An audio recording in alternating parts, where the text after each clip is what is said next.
Assalamualaikum warahmatullahi wabarakatuh. Selamat siang, Om Swastiastu, Namo Buddhaya, salam kebajikan. Terima kasih atas kehadiran rekan-rekan media. Pada kesempatan hari ini kami akan melakukan press conference dengan Direktur Penyidikan sesuai janji kami. Ya. Hari ini kita telah melakukan suatu pemeriksaan terkait dengan perkara BTS. Kita melakukan 7 pemeriksaan orang. 1 orang kita tetapkan jadi tersangka dan sudah dilakukan penahanan, tadi saudara-saudara sekalian melihatnya. Yang 6 orang masih dalam proses pemeriksaan hari ini.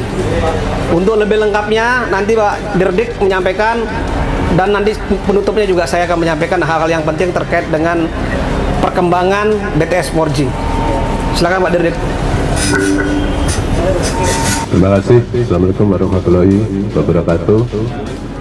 Selamat siang rekan-rekan media. Pada hari ini kami dari Direktorat Penyidikan Kejaksaan Agung telah melakukan pemanggilan kembali Saudara JP selaku saksi untuk yang 3 kali.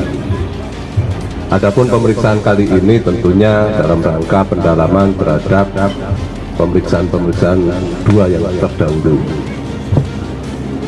Berdasarkan hasil pemeriksaan pada hari ini, setelah kami evaluasi, kami simpulkan telah terdapat cukup bukti bahwa yang bersangkutan diduga terlibat di dalam peristiwa tindak pidana korupsi proyek pembangunan infrastruktur BTS 4G paket 1, 2, 3, 4, dan 5. Tentunya selaku pengguna anggaran dan selaku menteri.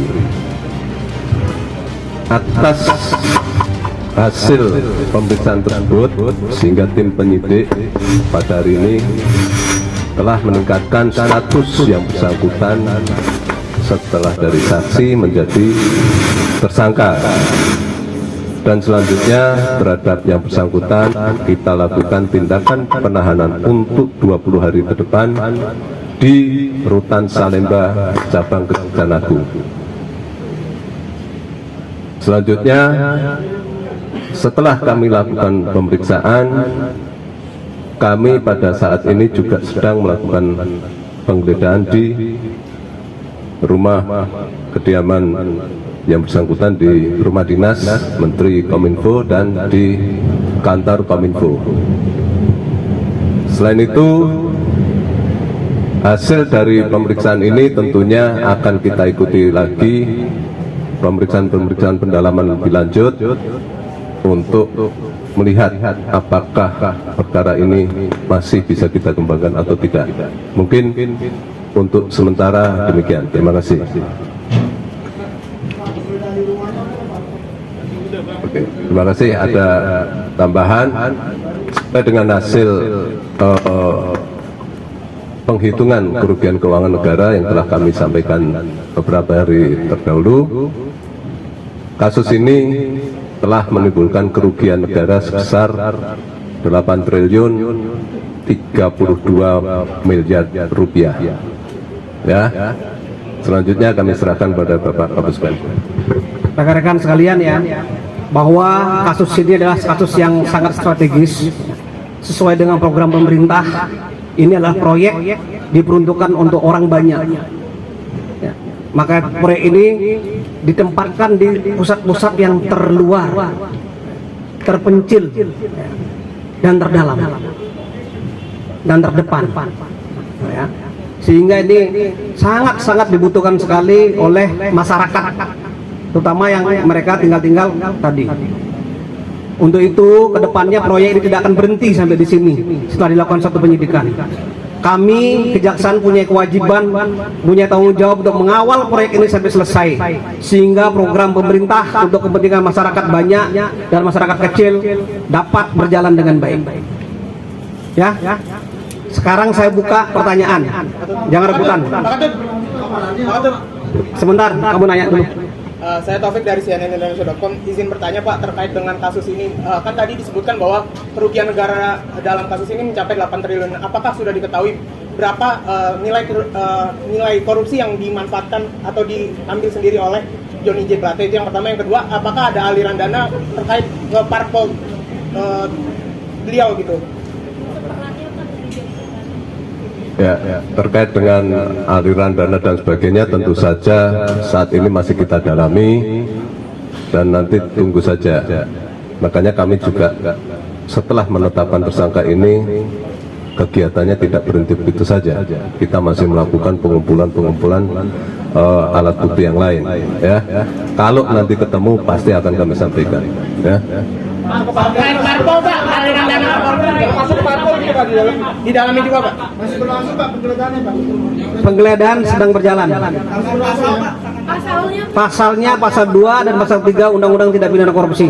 Yunto pasal 55 ayat 1 ke 1 KUHP.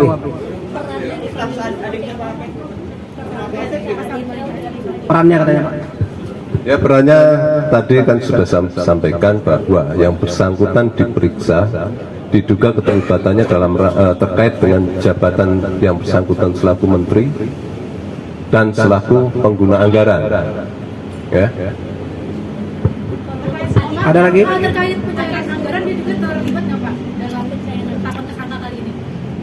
Kita masih mendalami semua, ya, dari hasil pemeriksaan BPKP kemarin disampaikan oleh Pak Jasagun dan Kepala BPKP. Ini kita pelajari dulu. Kita klarifikasi hasil pemeriksaannya, apakah ada aliran, apakah ada tadi digunakan untuk kepentingan lain, tentu masih ada dalam tahap didalami sama teman-teman penyidik. Pak terkait info yang minta sumbangan 500 juta Ini Pak apa? setiap minggunya. Gelar perkara untuk perkara penyidikan tindak pidana khusus itu hampir tiap minggu kita lakukan evaluasi. Hampir tiap Jumat melakukan evaluasi teman-teman penyidik, ya, tidak terfokus ini perkara apa, semua dapat dipenggelar sehingga kita lakukan evaluasi. Pada hari ini kita dapat hasilnya. Pak soal restoran Pak saya tadi. Ini menanyakan dalam kenapa tadi ada penggeledahan mobil. Ya, penggeledahan mobil itu dilaksanakan dalam rangka pengamanan barang-barang, dalam rangka pencarian barang bukti yang lain seperti mungkin telepon, barang bukti elektronik lainnya, ya.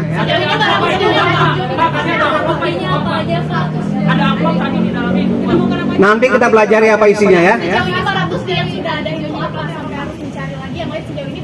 Kan semua yang masuk ke jaksa kan perlu kita lakukan clearing, ya, perlu kita lakukan pembersihan biar tidak terjadi apa-apa, ya. Belum, nanti kita dalami semua. Berarti lagi diperiksa saat ini Pak, masih di dalam? Ada 6 saksi dari 7 saksi tadi. Termasuk adiknya. Nanti kita sampaikan, ya.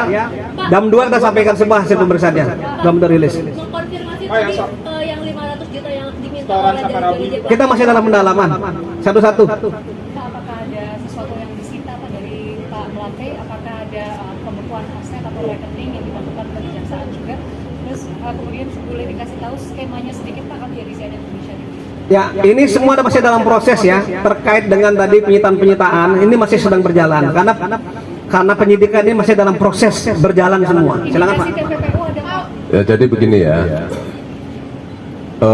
Pada saat ini fokus dari